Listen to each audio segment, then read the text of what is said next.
राधे राधे दोस्तों, जय श्री कृष्णा। चलिए आज हस्तिनापुर के सम्राट दुष्यंत और अति सुंदर शकुंतला की प्रेम कहानी जानते हैं। जब हस्तिनापुर में सम्राट दुष्यंत ऋषि कण्व के आश्रम में रहने वाली एक असाधारण और उन्मुख सुंदरता की प्रतिमा शकुंतला से प्रेम विवाह कर बैठते हैं और इस विवाह के साक्षी उस समय कोई नहीं, सिर्फ 10 दिशाएं और देवता ही रह जाते हैं। यही शकुंतला जब गर्भ में महाराज के पवित्र निशानी को लेकर दरबार में पहुंचती हैं तो आखिर ऐसा क्या होता है कि दुष्यंत उन्हें भूल जाते हैं।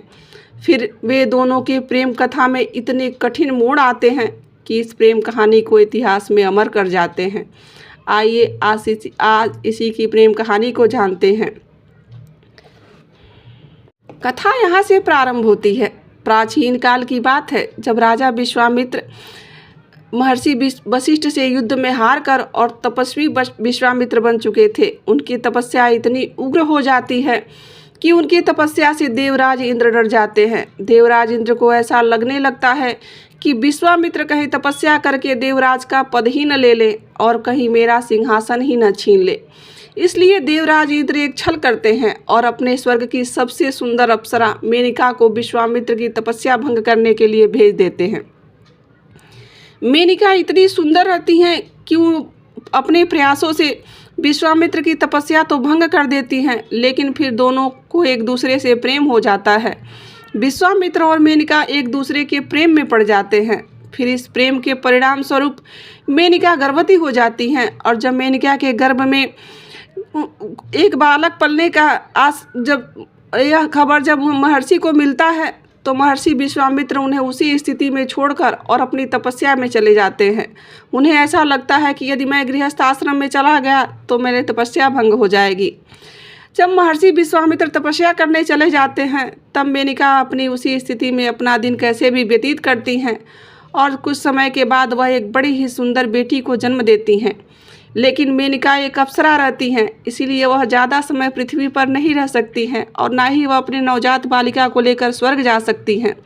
इसीलिए वह अपनी बालिका को कण्व ऋषि के आश्रम में छोड़कर स्वर्ग के लिए प्रस्थान कर जाती हैं। जब कण्व ऋषि को अपने आश्रम में किसी बालक के रोने की आवाज़ आती है, कण्व ऋषि उस बालक की आवाज़ सुनकर उसके पास पहुँचते हैं। उस समय उस बालिका के पास शाकुंतल नाम की कुछ पक्षी घेर कर उसकी रक्षा कर रहे होते हैं। कण्व ऋषि जब उस बालिका को उठाते हैं, उन पक्षियों के शाकुंतल नाम होने के कारण उनका नाम शकुंतला रख देते हैं। उसके पश्चात कण्व ऋषि अपने शिष्यों और अपनी बहन गौतमी के साथ उस बालिका का लालन पालन करने लगते हैं। यद्यपि उस आश्रम के सभी लोगों को इस बात की खबर रहती है कि यह बालिका अप्सरा और विश्वामित्र की पुत्री हैं, इसीलिए उसके पश्चात भी वहाँ के सब लोग उस बालिका की देखरेख अपनी पुत्री, अपनी बहन, अपनी बेटी के समान स्नेह से ही करते हैं। शकुंतला बड़ी होने लगती हैं और शकुंतला जब यौवन को प्राप्त करती हैं तो वह अपने माँ के समान ही सुंदर और अपने पिता के समान तेजस्वी होती हैं। इधर हस्तिनापुर में यहाँ के राजा जो दुष्यंत रहते हैं, उनका राज्यकाज चल रहा होता है। दुष्यंत एक बहुत बड़े सम्राट और बहुत परोपकारी राजा रहते हैं, जो अपने प्रजा पालन हेतु कोई भी कार्य करने को सक्षम रहते हैं। वह अपने प्रजा को पुत्रवत प्रेम करते हैं और वहाँ की प्रजा भी अपने राजा से बहुत स्नेह करती है। एक बार राजा को यह खबर प्राप्त होती है कि गाँव में कुछ हिंसक जानवर घुस आए हैं और प्रजा के लोगों को परेशान कर रहे हैं। प्रजा की रक्षा के लिए दुष्यंत उन जानवरों को दूर भगाने के लिए गांव में आते हैं और कुछ दिनों तक वहीं शिकार करते हैं।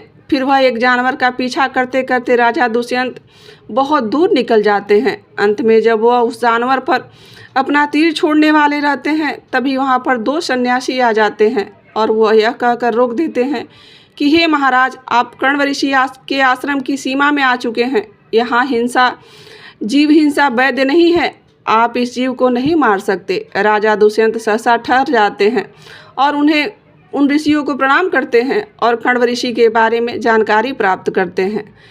तब वह सन्यासी बताते हैं कि कण्व ऋषि तो अभी आश्रम में नहीं है, वह अपनी बेटी के ग्रह शांति के लिए सोम तीर्थ गए हैं, वहाँ पर यज्ञ कराने के लिए। इस समय इस आश्रम की जिम्मेदारी उनकी बेटी शकुंतला संभाल रही हैं। यदि आप चाहें तो उनसे मिल सकते हैं। दुष्यंत अपने साथी से कहते हैं कि तुम सब मेरी यही प्रतीक्षा करो और मैं जाकर शकुंतला से मिलकर आता हूँ। उस समय महाराज दुष्यंत कहते हैं कि राजा का वस्त्र पहनकर किसी ऐसे तपस्वी के आश्रम में जाना उचित नहीं होगा, इसलिए महाराज दुष्यंत अपने जो भी राजसी वस्त्र रहते हैं, अपने हथियार रहते हैं, उन सबको अपने मित्रों को देकर और फिर साधारण वस्त्र धारण करके वह आश्रम की तरफ बढ़ जाते हैं।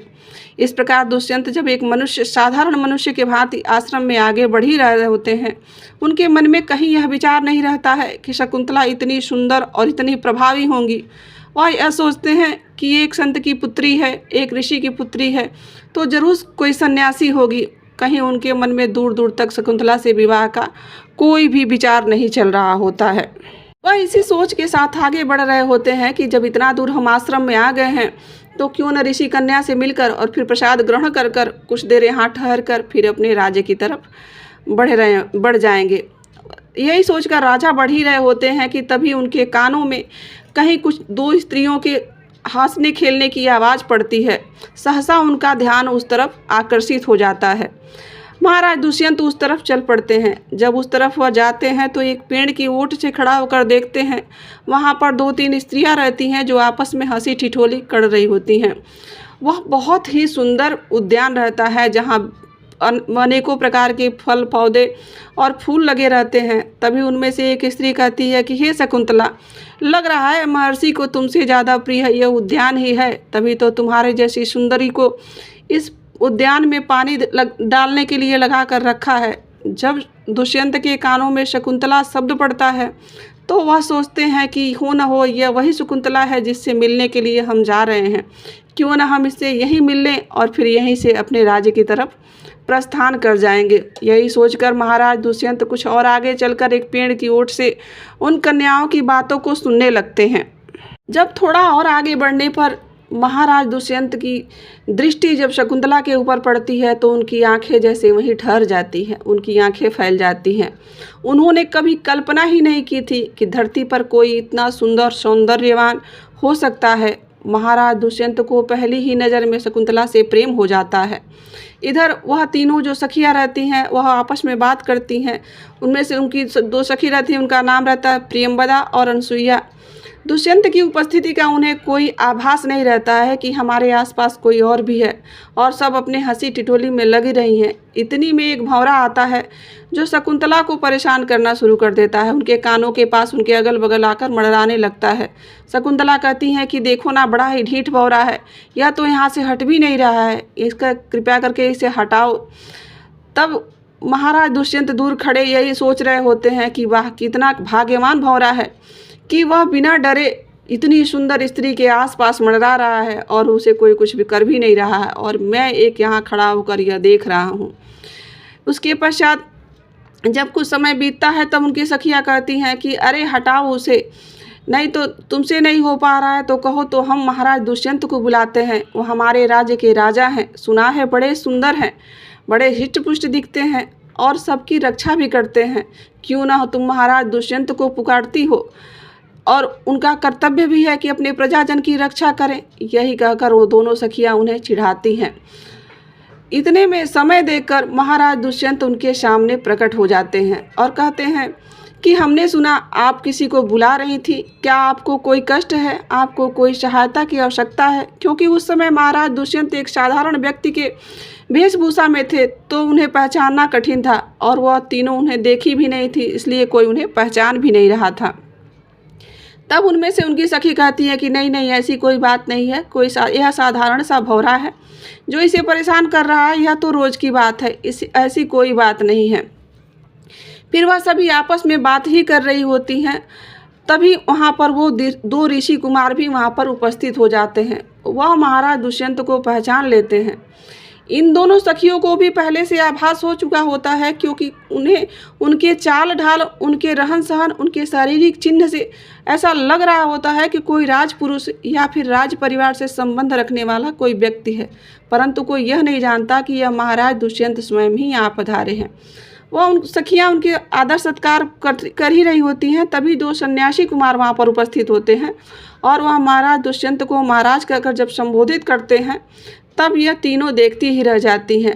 तब दुष्यंत कहते हैं कि नहीं नहीं, मैं तो यहाँ पर बस थोड़े से शिकार खेलने के लिए आया था और ऋषि के आश्रम के पास शिकार खेलते खेलते आ गया, तो सोचा कि क्यों ना महर्षि से मिल लूँ और फिर थोड़े उनके हाल चाल जानकर प्रसाद ग्रहण कर कर और फिर अपने राज्य की ओर वापस लौट जाऊंगा। आप लोग कुशल क्षेम है ना? आप सभी यहाँ स्वस्थ और अच्छे वातावरण में तो रह रहे हैं ना? सन्यासियों ने कहा कि हाँ महाराज, हम सब बहुत अच्छे से हैं, परंतु यदि आप यहाँ तक आ ही गए हैं तो आप हमारी एक छोटी सी मदद कर दीजिए। क्योंकि इस समय ऋषि कण्व इस आश्रम में नहीं है और हम यज्ञ का आयोजन करने जा रहे हैं, तो यहाँ पर कुछ ऐसे राक्षस हैं जो हमारे यज्ञ में बाधा डालते हैं, तो क्यों ना आप हमारी यज्ञ करने में रक्षा करिए और कुछ दिन यहाँ ठहर जाइए। महाराज दुष्यंत इस प्रस्ताव को स्वीकार कर लेते हैं और तब दुष्यंत की आंखें उस आश्रम में पहली बार नज़र मिली उस शकुंतला को ढूंढने लगती है जिनसे उन्हें प्रेम हो चुका होता है। वह चारों तरफ उन्हें ढूंढते हैं। उसके पश्चात थोड़े देर बाद ही दुष्यंत के जो अन्य साथी रहते हैं वह भी उन्हें ढूंढते ढूंढते आश्रम के पास आ जाते हैं। दुष्यंत के एक मित्र रहते हैं जिनका नाम रहता है माधव। इसी बीच जब माधव वहाँ उपस्थित होते हैं तो दोनों एक दूसरे से कुछ इस तरह की बातें करते हैं। दुष्यंत और शकुंतला को एक दूसरे से प्रेम हो चुका रहता है, दोनों की निगाहें मिल चुकी होती हैं और दोनों के हृदय में एक दूसरे के लिए परस्पर प्रेम उत्पन्न हो चुका होता है। इधर महाराज दुष्यंत वहीं रुक जाते हैं यज्ञ की रक्षा के लिए और उसके पश्चात कुछ समय और व्यतीत होने लगता है।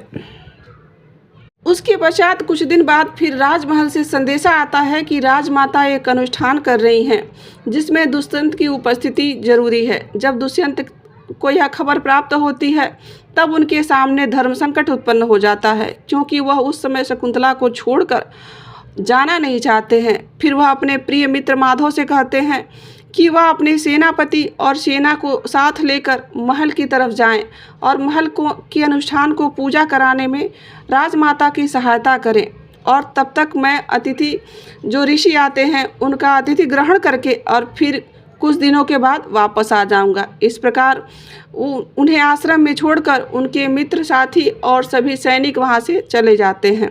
अब दुष्यंत अकेले रह जाते हैं। जब दुष्यंत अकेले रहते हैं तब उन्हें शकुंतला की याद सताने लगती है।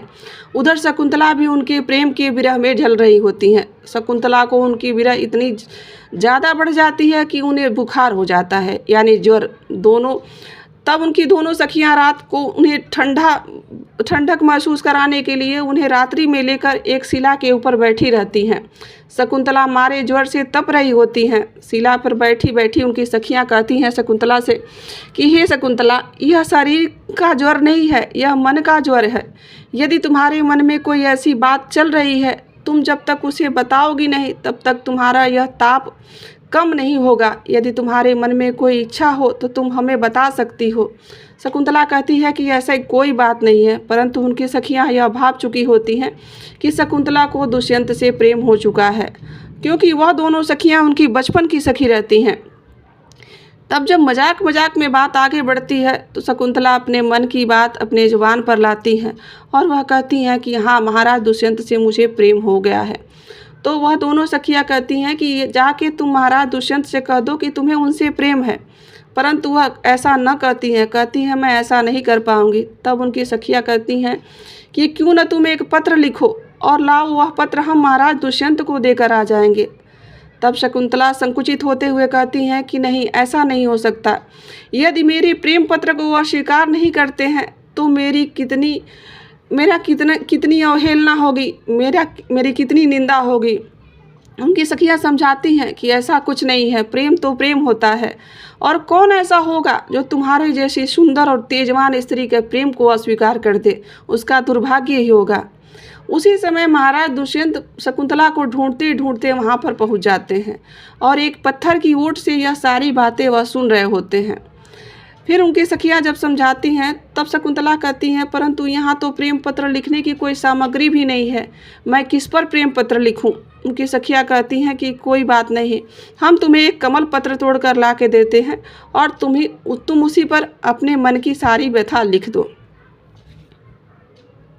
उसके पश्चात शकुंतला प्रेम पत्र लिखना प्रारंभ कर देती हैं और उधर महाराज दुष्यंत उस पत्थर की ओट में छुपे शकुंतला के मुख से ही उनके द्वारा लिखा हुआ प्रेम पत्र सुनना प्रारंभ कर देते हैं। शकुंतला का प्रेम पत्र समाप्त ही हुआ था कि महाराज दुष्यंत उनके सामने प्रकट हो जाते हैं और कहते हैं कि शकुंतला, मैंने तुम्हारे मन की बात जान ली, परंतु मैं तो तुमसे पहली नज़र में ही प्रेम कर बैठा था। मैं भी तुमसे प्रेम करता हूँ। दोनों एक दूसरे के प्रति प्रेम का इजहार करते हैं। उसके पश्चात वो दोनों सखियाँ जो रहती हैं उन्हें उनके एकांत में छोड़कर और फिर वहाँ से चली जाती हैं। दोनों एक दूसरे से प्रेम वार्तालाप करते हैं। तभी उधर से गौतमी के आने की आहट होती है और गौतमी जब आती हैं तब तक महाराज दुष्यंत गौतमी की आहट पाकर और एक पत्थर के पीछे जाकर छुप जाते हैं। गौतमी शकुंतला का हाल जानने आती हैं और कहती हैं कि शकुंतला, तुम्हें इतना तेज ज्वर है तो तुम अकेले इस सुनसान वन में क्या कर रही हो? चलो तुम हमारे साथ आश्रम में चलो। शकुंतला बिना कुछ कहे उनके साथ आश्रम में चली जाती हैं। आश्रम में जाने के बाद भी शकुंतला को नींद नहीं आती है। इस करवट से उस करवट और उधर महाराज दुष्यंत भी उनके इंतजार में वहीं पत्थर की ओट में बैठे रहते हैं। जब कुछ रात और बीत जाती है, सब सो जाते हैं, तब शकुंतला चुपचाप उठकर दुष्यंत के पास आ जाती हैं और रात्रि में फिर दोनों एक दूसरे के प्रति अपना प्रेम प्रकट करते हैं और फिर वह दोनों गंधर्व विवाह कर लेते हैं। उस गंधर्व विवाह के साक्षी वहाँ पर कोई नहीं थे। उस रात्रि में सिर्फ चंद्रमा और वहाँ के जो देवी देवता और वहाँ के पशु पक्षी वनस्पति थे वही उनके उस गंधर्व विवाह के साक्षी होते हैं। अगले दिन दुष्यंत शकुंतला से वादा करते हैं कि जैसे ही कण्व ऋषि आश्रम में लौटेंगे मैं राजमहल से बारात लेकर आऊँगा और तुम्हें राजरानी बनाकर अपने साथ लेकर जाऊँगा। और शकुंतला को एक प्रेम निशानी के रूप में उन्हें एक मुद्री यानी अंगूठी देकर और वहाँ से चले जाते हैं। दुष्यंत के चले जाने के बाद शकुंतला की स्थिति कुछ ऐसी होती है कि वह हर समय दुष्यंत के प्रेम में ही डूबी रहती हैं। उन्हें उनके अलावा कुछ दिखता नहीं है। चूँकि कण्व ऋषि अभी आश्रम में आए नहीं रहते हैं और आश्रम की संपूर्ण जिम्मेदारी शकुंतला के ऊपर रहती है। जो भी अतिथिगण आते हैं उनका आदर सत्कार करना सब शकुंतला को ही देखना रहता है और शकुंतला की स्थिति जैसे जल बिन मछली वाली हो जाती है। वह उन्हें कुछ सुध बुध ही नहीं रहता है। वह हर समय दुष्यंत के बारे में ही सोचती रहती है। इसी दौरान कुछ ऐसा होता है कि अत्रि और अनसुईया के पुत्र शिवजी के रुद्र के अवतार महर्षि दुर्वासा आश्रम में पधार जाते हैं। महर्षि दुर्वासा आते हैं परंतु अपने प्रेम प्रसंग में खोई हुई शकुंतला महर्षि पर बिल्कुल ध्यान नहीं देती हैं और न ही उनसे आदर सत्कार वाले वचन ही कह पाती हैं। महर्षि जब इस तरह की स्थिति देखते हैं तो उन्हें लगता है कि शकुंतला ने उनका अपमान कर दिया और वह क्रोधित हो जाते हैं और वह उस क्रोध बस आके शकुंतला को श्राप दे देते हैं कि हे शकुंतला, तुम जिसकी व्यक्ति के प्रेम में मेरी अवहेलना कर रही हो वह तुम्हें एकाएक ही भूल जाएगा। तुम्हारे साथ बिताया हुआ एक भी क्षण उसे याद नहीं रहेगा। शकुंतला इतनी अपने प्रेम में मगन रहती हैं कि उन्हें महर्षि द्वारा दिया हुआ श्राप भी सुनाई नहीं देता है। परंतु उनकी जो दो सखियाँ रहती हैं, प्रियंवदा और अनसुईया, उन्हें वह श्राप सुनाई दे देता है। वह महर्षि के चरणों को पकड़ लेती हैं और कहती हैं कि हे महर्षि, वह अपने प्रेम में विवश है, उससे क्षमा कर दीजिए, उसे गलती हो गई है। वह महर्षि की आव भगत करना प्रारंभ कर देती हैं। तब दुर्वासा ऋषि कहते हैं कि हे देवी, मेरा श्राप तो अटल है, टाला नहीं जा सकता, परंतु उसकी प्रेमी द्वारा दिया गया कोई भी चिन्ह यदि वो उसके सामने लेकर जाती है तो उसकी याददाश्त वापस आ जाएगी। फिर उसकी सखियाँ सोचती हैं कि दुष्यंत ने उसे एक अंगूठी तो दे के रखी है, जब वह उनके सामने जाएगी तो वह अंगूठी जरूर दिखाएगी। यही सोचकर वह दोनों शकुंतला से महर्षि द्वारा दिए गए श्राप के बारे में बताती ही नहीं है। फिर समय बीतता गया और कण्व ऋषि वापस आते हैं। इधर शकुंतला गर्भ से हो जाती हैं और वह इसी चिंता में डूबी रहती हैं कि किस प्रकार से वह महर्षि कण्व को इस बारे में बताएंगी कि उन्होंने दुष्यंत के साथ गंधर्व विवाह कर लिया है। फिर जब कण्व ऋषि आते हैं तो उन्हें इस घटना के बारे में पहले से ही जानकारी हो जाती है। एक आकाशवाणी द्वारा आकाशवाणी होती है कि हे महर्षि, आपकी पुत्री शकुंतला ने हस्तिनापुर के राजा दुष्यंत से गंधर्व विवाह कर लिया है। महर्षि कण्व बड़े ही खुश होते हैं क्योंकि वह विश्वामित्र की पुत्री रहती हैं और विश्वामित्र एक राजा थे, तो स्वाभाविक है कि राजकन्या का विवाह किसी राज परिवार में ही होना चाहिए।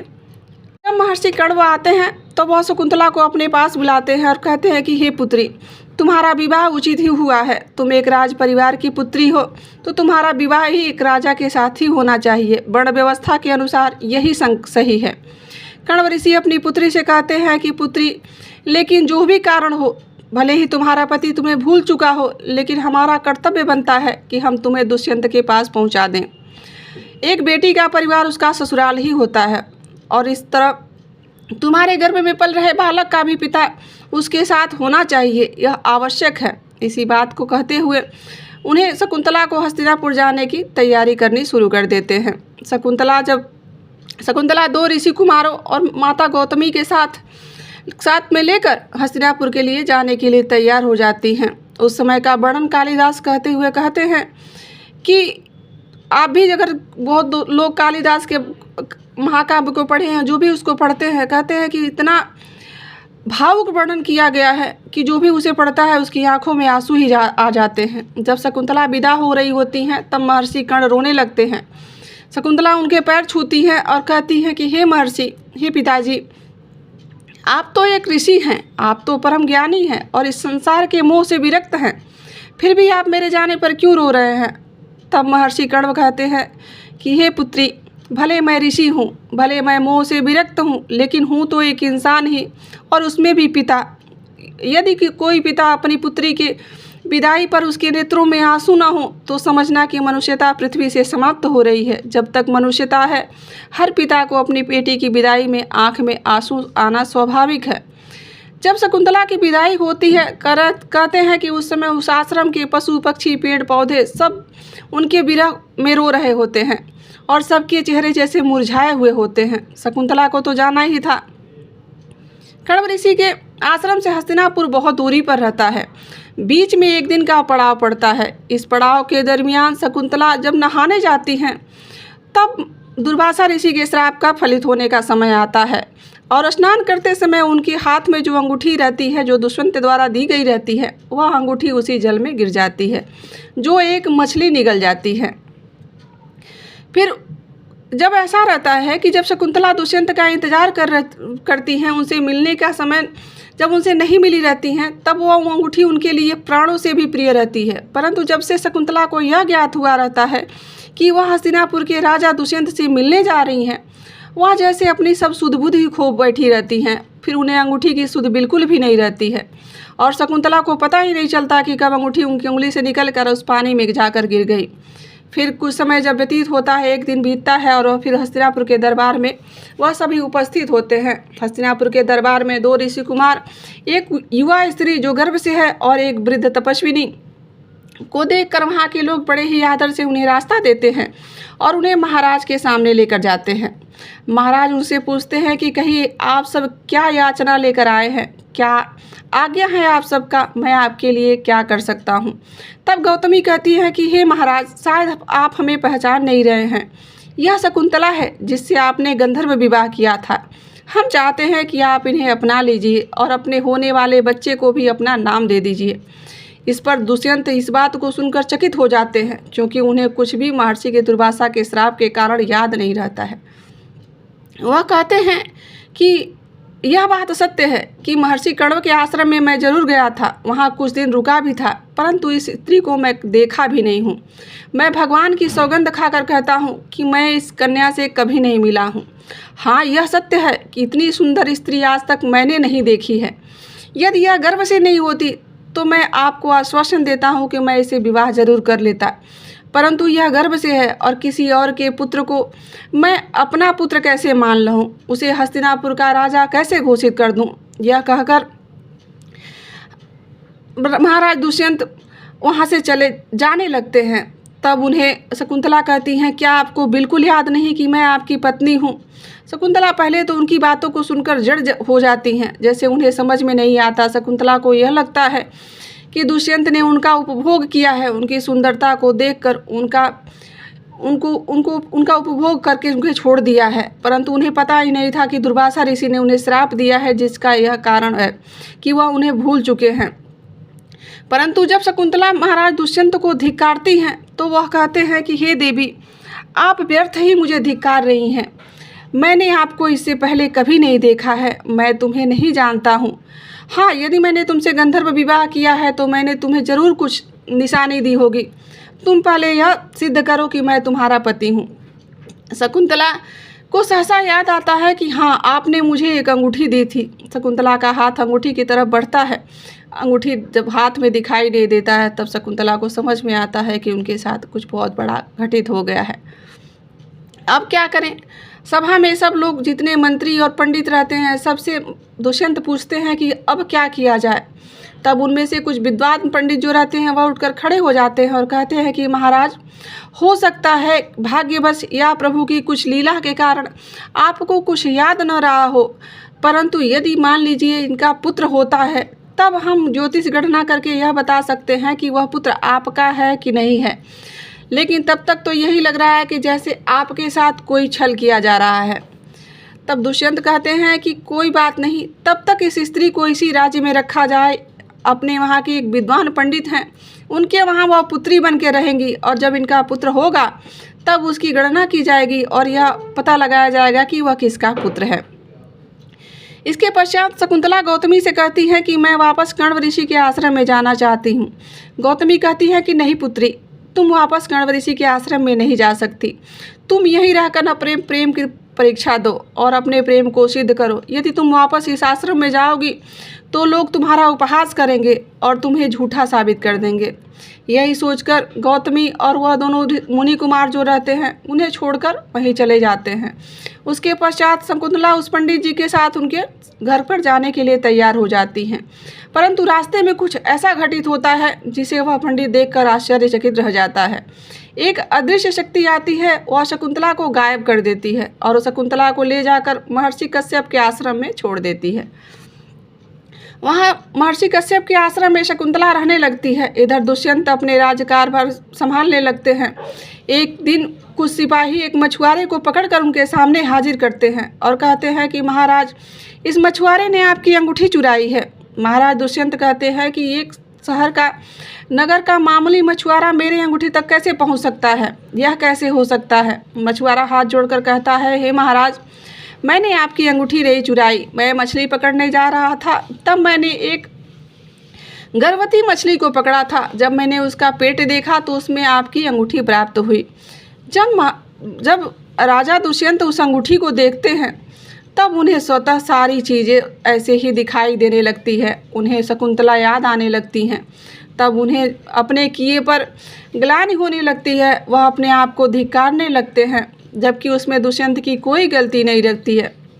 यह तो सब दुर्वासा ऋषि के श्राप का फल था जो उन दोनों के साथ ऐसा कुछ हुआ। अब क्या करें? अब जो के पश्चात उस पंडित को बुलाया जाता है जो शकुंतला को अपने साथ में लेकर जाते हैं। शकुंतला के बारे में पता करते हैं कि शकुंतला को आपने कहाँ छोड़ा था। तब वह बताते हैं कि उन्हें एक अदृश्य शक्ति लेकर गायब हो गई थी। दोस्तों, पहले भाग की कथा यहीं तक सुनाते हैं क्योंकि कथा बड़ी हो जाएगी। दूसरे भाग में क्या होता है, क्या शकुंतला दुष्यंत को मिलती हैं, यह कहानी के दूसरे भाग में बताएंगे। अभी के लिए इतना ही। राधे राधे, जय श्री कृष्णा।